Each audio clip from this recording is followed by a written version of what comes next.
இன்றைக்கான மினி vlogல நம்ம என்ன பார்க்க போகிறோம்னு பார்த்தீங்கன்னா சூப்பரான ஈவினிங் டைம் ஸ்நாக்ஸை பன்னீர் 65 எப்படி செய்யறதுன்னு பார்க்கலாம். செம்ம ஈஸியாக செஞ்சிடலாம், டேஸ்ட்டு சூப்பராக இருக்கும். அதுக்கு ஒரு பவுல் எடுத்துகிட்டு 1 டீஸ்பூன் வெறும் மிளகாத்தூள், 1 டீஸ்பூன் பெப்பர் பவுடர், 1 டீஸ்பூன் தனியாத்தூள், 1 teaspoon garam masala, 1 teaspoon Kashmiri chilli powder, அரை டீஸ்பூன் வந்துட்டு உப்பு சேர்த்துக்கோங்க. மஞ்சத்தூள் வந்து ஒரு 1/4 டீஸ்பூன் மட்டும் சேர்த்துட்டு 1 டீஸ்பூன் ஃபுல்லாகவே வந்துட்டு கார்ன்ஃப்ளவர் மாவு சேர்த்துக்கலாம். 2 டீஸ்பூன் மைதா சேர்த்துக்கலாம்.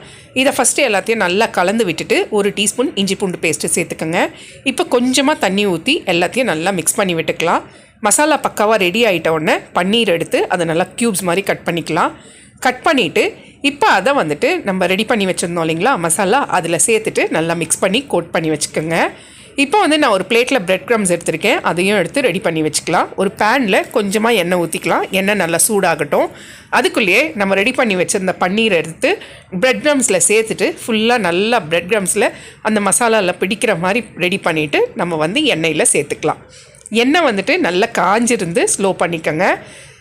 ஸோ இப்போ வந்துட்டு சேர்த்துட்ட பிறகு ஒரு 2 நிமிஷத்துக்கு மேலேயும் அதுக்கப்புறம் திருப்பி போட்டுட்டு ஒரு 3 to 4 மினிட்ஸ் வந்துட்டு கீழேயும் நல்லா வெந்து வரணும்.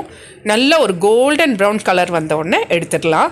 அவ்வளோதான், சூப்பரான பன்னீர் 65 ரெடி ஆகிடுச்சு. லாஸ்ட்டாக வந்துட்டு மேலே சின்னதாக ஒரு லெமன் ஸ்குவீஸ் பண்ணிவிட்டு சாஸ் வச்சு சாப்பிட்டு பாருங்கள், செம்ம டேஸ்ட்டாக இருக்கும். கண்டிப்பாக